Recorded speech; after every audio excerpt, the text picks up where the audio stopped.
y'all? Let's talk about re-racking the barbell. To re-rack, we want to step forward. We want to make sure that our back hits the J cup on both sides.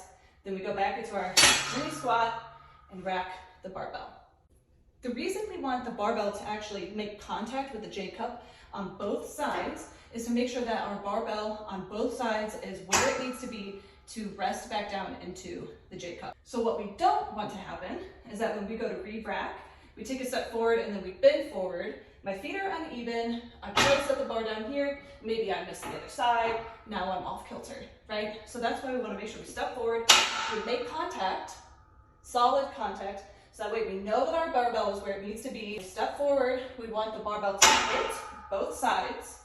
So that way we know for sure when we go into that mid squat, our barbell is going to fall right into that J cup and we're not going to miss the J cup. Hope that helps. Give it a shot. Let me know how it goes.